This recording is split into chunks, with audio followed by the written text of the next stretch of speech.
Barpeta guys আহি যাওক ভিডিঅ'টো চাই। আজি বৰপেটা ব্ৰেভছৰ কথা আলোচনা কৰিম। বৰপেটা ব্ৰেভছত কোনে কোন প্লেয়াৰ থাকিলে, কেনেকুৱা ইয়াৰ প্লেইং 11 হ'ব। মই এটা প্লেয়াৰৰ নাম কৈ আছোঁ আপোনালোকে। মই ভাই নোট ডাউন কৰি লৈছোঁ, ইয়াৰ ওলাই লৈছোঁ, অলপমান ৰিচাৰ্চ কৰি লৈছোঁ। এনেকুৱা লাগি আছে বৰপেটা বহুত ডেঞ্জাৰাছ টিম হ'ব ভাই, বহুত খাতাৰনাক টিম হ'ব। মই আপোনাক গেৰেণ্টি দি ক'ব পাৰিলোঁ আগন্তুক 2-3 বছৰৰ ভিতৰত অসমৰ পৰা 4টা বা 5টা প্লেয়াৰ IPL খেলিব। আপুনি নোট ডাউন কৰি থওক, বৰপেটাৰ টিম লাগি আছে, কিবা না কিবা এটা কৰিব ভাই, এটা টপ 4ত থাকিব মোৰ এনেকুৱা লাগি আছে। আৰু এষাৰ কথা ক'ব পাহৰিলোঁ নহয়, আপোনালোকে ভিডিঅ'টো চাই আছে ঠিকে, কিন্তু ছাবস্ক্ৰাইব কৰা নাই। একদম ৰিকুৱেষ্ট কৰিছোঁ ভিডিঅ'টো চাই কিনে ছাবস্ক্ৰাইব কৰিব চেনেলটো, আৰু কমেণ্ট বক্সত আপোনাৰ অপিনিয়নটো জনাই যাব। ইয়াৰ মোৰ মানে সেইটো মানে মই কি জানে, আপোনাৰ কমেণ্টবিলাক চাই কিনে মই মানে আগন্তুক ভিডিঅ' কেনেকুৱা বনাম মই সেইটো চাই লওঁ। তো আপোনালোকে যেনেকৈ ক'ব সেই মতে মই ভিডিঅ' বনাম। আৰু অসমত ইমান ডাঙৰ এটা APL টাইপ হৈ আছে, মানে IPL টাইপ হৈ আছে, ইমান ডাঙৰ এটা চেলিব্ৰেশ্যন ক্ৰিকেট, তাৰে আমি আলোচনা কৰিম এইটো চেনেলত। আৰু আপোনালোকে যদি মোৰ লগত নাথাকে মানে বিল্ড নহ'ব ফেমিলিটো। তো আপোনালোকে ছাবস্ক্ৰাইব কৰিব চেনেলটো। আৰু যদি ফেচবুকত চাই আছে, যোনে মোক ফেচবুকত চাই আছে ন, পেজটো ফ'ল' কৰিব। ইয়াৰ মজা আহি যাব, মজা লাগি যাব না, বাবাল হ'ব বাবাল। এই বছৰ মানে কৈছোঁ নহয়, মই এই বছৰ বাবাল কৰিম আমি। বলক APLৰ 8টা টিমে ভাই নিজৰ 20টা প্লেয়াৰ বাই কৰি ল'লে। এতিয়া আমি আজিৰ এই ভিডিঅ'টোত 3টা বিষয় আলোচনা কৰিম। এটা হ'ল APLৰ স্কোৱাডত কোনে কিমান টকাত, কোন ফ্ৰাঞ্চাইজে কিমান টকাত 20টা প্লেয়াৰ কিনিলে। ছেকেণ্ড হ'ল APLত যে 20টা প্লেয়াৰ আছে, 20টা প্লেয়াৰৰ 11টা প্লেইং 11 কেনেকুৱা হ'ব সেইটো আমি ডিছকাশ্যন কৰিম। 1 আগষ্টৰ পৰা APL ষ্টাৰ্ট হ'ব, মানে মোটামুটি আৰু 8-9 দিন আছে।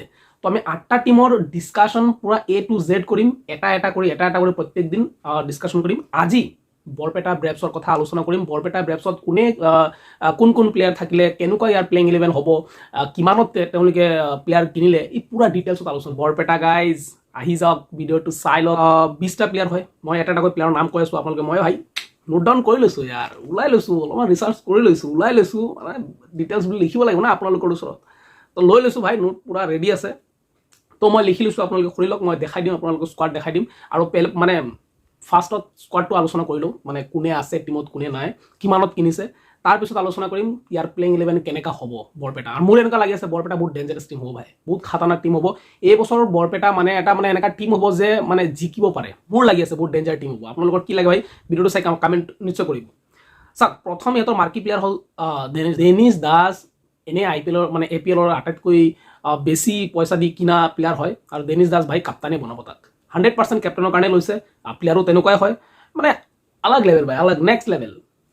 সৌৰভ ধিঙিয়া, ডেনিছ দাস 12.60 লাখ ভাই, চাই ল'ব আপুনি। তাৰপিছত সৌৰভ ধিঙিয়া 7.8 লাখ, ৰাজেশ প্ৰসাদ 3.20 লাখ, অৰিজিত দত্তা 2 লাখ, দীপজ্যোতি শৰ্মা 4.20 লাখ, মানে 4.20,000 মানে 4,20,000।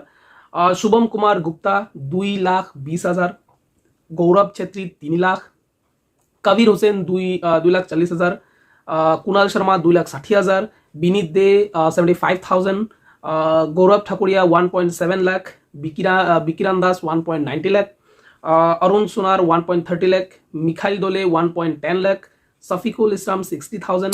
মই মানে সেইটো ডিটেইলছত কৈ দিলোঁ, আপোনালোকে চাই ল'ব, মই স্ক্ৰীনশ্বট লগাই দিম। তো ইয়াতে মানে কিমানত 50 লাখ টকা তেওঁলোকে কেনেকৈ ইউজ কৰিলে, 20টা প্লেয়াৰ কেনেকুৱা কিনিলে, সেই ডিটেইলছটো দি দিছে ভাই। আপোনালোকে চাই ল'ব। এই যে প্লেয়াৰৰ নাম কৈছোঁ ভাই, আগন্তুক দিনত এই 1-1.5 বছৰ 2 বছৰৰ ভিতৰত আমি চাই ল'ব। এতিয়ালৈ IPLত এটা খেলিছে ভাই ৰিয়ান পৰাগ, অকল IPL খেলি আছে, য'ত কাপ্তান বনি আছে ৰিয়ান পৰাগ। মই আপোনাক গেৰেণ্টি দি ক'ব পাৰিলোঁ আগন্তুক 2-3 বছৰৰ ভিতৰত অসমৰ পৰা 4টা বা 5টা প্লেয়াৰ IPL খেলিব। আপুনি নোট ডাউন কৰি থকা আজি কথাটো, APLৰ পৰা 4টাৰ পৰা 5টা প্লেয়াৰ এনেকৈ আগন্তুক 2-3 বছৰৰ ভিতৰত IPL খেলিব, গেৰেণ্টি আছে। এইকেইটা প্লেয়াৰে খেলিব, কিন্তু মানে এই যে প্লেয়াৰ স্কোৱাড যিবিলাক আজি দিনত 160 প্লেয়াৰ যিটো কিনিলে APLত, তাৰে ভিতৰত প্লেয়াৰ কিন্তু খেলিব, চিয়'ৰ আছে এইটো। তো ভাই এই যে মই ক'লোঁ নহয় নামকেইটা, আপুনি চাই ল'ব। আমাৰ এনেকুৱা লাগি আছে নামকেইটা যে ভাই কি প্লেয়াৰ হয় ভাই, সিহঁতক আমি চিনিয়ে নাপাওঁ, ক'ত আছে, কেনেকুৱা। ভাই চাহাব যেতিয়া ডাঙৰ কিবা এটা কৰে ন, এই গ্ৰাউণ্ড লেভেলৰ পৰাই কৰে, আৰু অসমে সেইটো কৰি দেখুৱাব। আৰু অসমে সেইটোৰ কাৰণে এনেকুৱা প্ৰচেছ ষ্টাৰ্ট কৰিছে যে ক্ৰিকেট গ্ৰাউণ্ড লেভেলৰ পৰা কেনেকুৱা ওপৰত যাব। মই বৰপেটাৰ যদি প্লেইং 11 বনাওঁ, বৰপেটাত মানে মই কৈছোঁ ডেঞ্জাৰ প্লেয়াৰ আছে ভাই। যিকেইটা প্লেয়াৰক মই গোটেইকেইটাকতো মই দেখা নাই, প্ৰত্যেকটো প্লেয়াৰক মই ভাই যিটো সঁচা কথা, প্ৰত্যেকটো প্লেয়াৰ মই নাজানো। মই 1-2টা প্লেয়াৰ মই ভালকৈ জানো, যেনেকৈ ডেনিছ দাস। মই তাত বহুত ক্ৰিকেট চাইছোঁ, কাৰণ ডমেষ্টিক ক্ৰিকেট মই যেতিয়া চাওঁ তাতে ৰঞ্জি ট্ৰফি সেইকেইটা ফ'ল' কৰোঁ, য'ত অসমৰ ভাই প্লেয়াৰকেইটা খেলে। তো ডমেষ্টিকছত ৰঞ্জি ট্ৰফি হ'ল, তাৰপিছত বিজয় হাজাৰে হ'ল, সৈয়দ মুস্তাক আলী ট্ৰফি হ'ল, সেইকেইটা মই চাওঁ ভাই, যিটো সঁচা কথা মই ফ'ল' কৰোঁ। বাকী যোনে সেইকেইটা খেলা নাই, সেইকেইটাক মই তেনেকুৱা ভাৱত মই নাজানো আৰু মানে দেখাও নাই।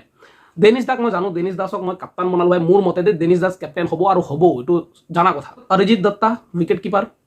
3rd number Rajesh Prasad top অৰ্ডাৰত আহিব, মানে টপ অৰ্ডাৰৰ বেটছমেন হ'ব। 5 নম্বৰত মই ভাবোঁ যে সৌৰভ ধিঙীয়া, তাৰপিছত অভিলাষ মৌৰ্য, বিনীত দে, দীপজ্যোতি শইকীয়া, বিক্ৰম দাস, তাৰপিছত মিখাইল দলে, কুণাল শৰ্মা, নিপুজিত কলিতা। কুণাল শৰ্মা, নিপুজিত, বিখাইল এই তিনিটা হ'ব ভাই মোৰ ফাষ্ট বলাৰ। বাকী অলৰাউণ্ডাৰ আছে, আপুনি চাই ল'ব পাৰে। সৌৰভ ধিঙীয়া, বিনীত দে, দীপজ্যোতি কলিতা অলৰাউণ্ডাৰ হয় ভাই। আৰু ওপৰ টপ অৰ্ডাৰত ভাই ডেনিছ দাস, জানে আপোনালোকে, তাৰ মানে বঢ়িয়া প্লেয়াৰ, খাতাৰনাক player. Arijit Dutta wicket keeper batsman হয়। ৰাজেশ প্ৰসাদ টপ অৰ্ডাৰৰ বেটছমেন হয়, ভাল বেটছমেন হয়। তো মোৰ মতেদি ভাই এই যে নামকেইটা ক'লোঁ, ইয়াৰে ভিতৰত মই দীপজ্যোতি শইকীয়া, তাৰপিছত হ'ল ডেনিছ দাস, মই ভালকৈ জানো, মোৰ ভাল লাগে সেই প্লেয়াৰটো। তো বৰপেটা ভাই আছে, বৰপেটা একদম যে নাই তেনেকুৱা নহয়, বৰপেটা আছে। বৰপেটা 1-2টা নাম মোৰ এনেকুৱা লাগি আছে, যেনেকৈ মই ক'লোঁ দীপজ্যোতি শইকীয়া অলৰাউণ্ডাৰ, সৌৰভ ধিঙীয়া মা কচম মোৰ ভাল লাগে দেই প্লেয়াৰটো, ডেঞ্জাৰ প্লেয়াৰ হয়। সৌৰভ ধিঙীয়া মোৰ ভাল লাগে। ডেনিছ দাস মজা প্লেয়াৰ। তো এই যে 2-3-4টা প্লেয়াৰ মই যে ক'লোঁ আপোনালোকক, সেই প্লেয়াৰকেইটা মানে বৰপেটাৰ কাৰণে মাৰ্কি প্লেয়াৰ হয় ভাই। এনেতো নামটো হয় সৌৰভ মানে ডেনিছ দাস মাৰ্কি কেটেগৰীত আছিলে, বা সেইটো হয়, কিন্তু হ'লেও মানে মোৰ লাগি আছে এই 3-4টা প্লেয়াৰ যে আছে বৰপেটাৰ কাৰণে বহুত ইউজফুল হ'ব। আৰু এইবাৰ বৰপেটাৰ টিম লাগি আছে কিবা না কিবা এটা কৰিব ভাই, ইয়াতে টপ 4ত থাকিব মোৰ এনেকুৱা লাগি আছে। আৰু টিমটো হয় তেনেকুৱা, কাৰণ বনাইছে ভাই ইহঁতে, যেনেকৈ নহওক। আপোনালোকৰ কি লাগি আছে কমেণ্ট কৰি জনাব। আৰু আপোনালোকৰ মতে প্লেইং 11 কেনেকুৱা হ'ব সেইটো কমেণ্ট কৰি জনাব।